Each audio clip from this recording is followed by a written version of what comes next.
Hey again, last session on the mercies of God. Now, without going into all the evidence, there's every chance that the Roman church was divided into a number of house churches along ethnic and religious lines. That the Gentile Christians from a Roman pagan background had their own house churches, and that the Jewish background believers had their own house churches. And there was this animosity between the two.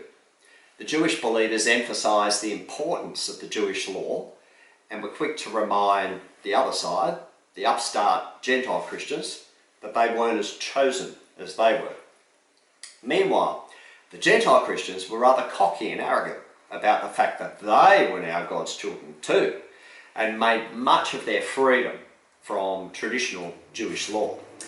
So when Paul writes Romans, he wants to affirm the inclusion of the Gentiles into God's plan, but he doesn't want to nullify the special place that the Jews have in the purposes of God. So Romans is a very carefully crafted argument in which these two objectives must be achieved so that the church can be united in a practical way in Christ. I've entitled this talk, which, as I say, is the last one that I'm doing on the mercies of God, in Romans, the mercy of inclusion. And most of those listening to this talk are Gentile background believers. That is, we are non-Jews.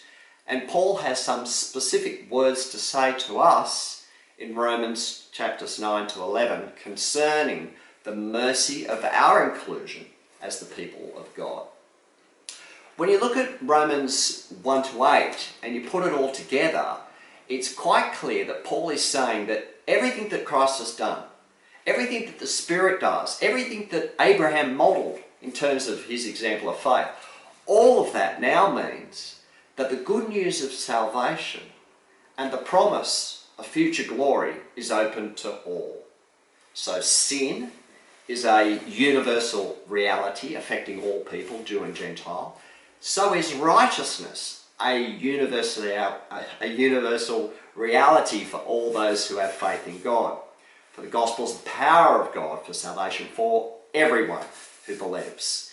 And you can almost hear the objections of Paul's Jewish friends saying, so what do we make of the fact that God chose us, the Jewish people, as his special ones? Does that now mean that everything God said to us that we've been taught from childhood is now obsolete because of Christ? And you can feel the smugness of the Gentiles, like when one parent scolds one child for being naughty. And so Paul deals with these issues head on, and we obviously haven't got time to look at Romans 9, 10 and 11. I just want to highlight the key points.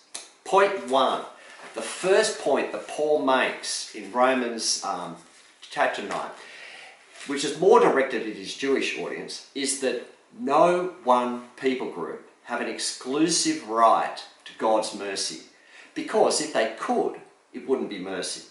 So despite the fact that it was through the Jews that Christ's human ancestry can be traced, it's not the children by physical descent who are God's children, but it is the children of the promise who are regarded as Abraham's offspring. Romans 9:8. So Paul here is both narrowing and widening the concept of what it means to be in Israel. He says, not all who are physically descended from Israel are Israel, so he's narrowing the definition. Then he says that those outside of Jewish ethnicity can become part of Israel, that is, people of the covenant. How? By believing in Jesus.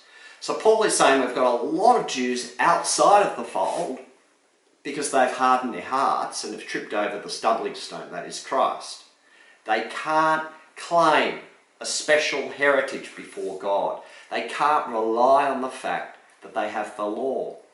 In fact, Paul says they never could. The privilege of being God's people has always been dependent on God's mercy. And he quotes from Exodus, I will have mercy on whom I have mercy, and I will have compassion on whom I have compassion. And then he adds, it does not therefore depend on God's desire or effort, but on God's mercy. The second point Paul makes is that the Gentiles have become recipients of God's mercy. He makes this point in a number of times in different ways. He quotes from Old Testament prophets. Romans 9:25, I will call them my people who are not my people, and I will call her my loved one who is not my loved one.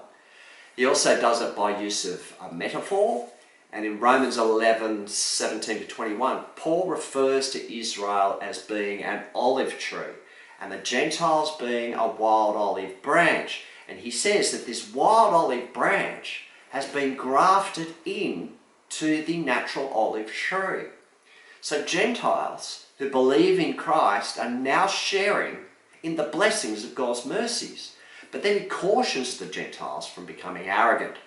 He says, don't gloat over the fact that the Jews have become hardened and God is showing mercy to you. He says, be mindful of the fact that he who grafted you in can just as easily cut you off. You're in there by mercy, so be humble. You're only there because of God's mercy in Christ, who is the root of the tree, and that root supports you and all those who have faith to actually be in that tree. The third point Paul notes is that although it appears that God has given up on the Jews and has moved to plan B to bring in the Gentiles, he says, not at all. This isn't a plan B. God's plan A is still very much on track. He says there's a remnant of Israel who've embraced Christ as the Messiah. The rest have hardened their hearts. And this has allowed a large number of Gentiles to be incorporated into the faith of Israel, into the family of Abraham. And when this full number of Gentiles has come in, then there'll be an ingathering of Israel back into their calling in God. So there's no room for anti-Semitism in what Paul is saying. Although there has been a hardening of the Jews now regarding Christ, there will come a time in which there'll be large-scale salvation for Jewish people. The inference here is that they will see Christ as the Messiah and embrace him in large numbers. And it's worth noting that Paul doesn't say anything here about the land of Israel. For Paul, that doesn't factor in at all. For Paul, the promise to Abraham that is awaiting fulfillment for the Jews and the Gentiles is that the righteous will live by faith. It's that revelation from God that righteousness cannot be established by one's efforts, but is attained by exercising faith in Christ, who is the fulfillment of the promise to Abraham. So, in conclusion, when us Gentiles, as wild olive branches, think about the mercies of God, we should do so with a great dose of humility and thankfulness. We should understand that none of us, Jew or Gentile, deserve mercy. If we did, it wouldn't be mercy. We should understand that God is not required to distribute his mercy equally. God is just, but we cannot judge his ways by our human thoughts about fairness. So the fact that we who are sinners come to know God's love through Christ is an incomprehensible mercy, and all we can do in response is to do what Paul does at the end of Romans 11, and that's break out in worship, offering ourselves fully to him. Oh, the depth of the riches of the wisdom and knowledge of God, how unsearchable his judgments and his paths beyond tracing out. Who has known the mind of the Lord, or who has been his counselor? Who has ever given to God that God should repay them? For from him and through him and for him are all things. To him be the glory forever. Amen.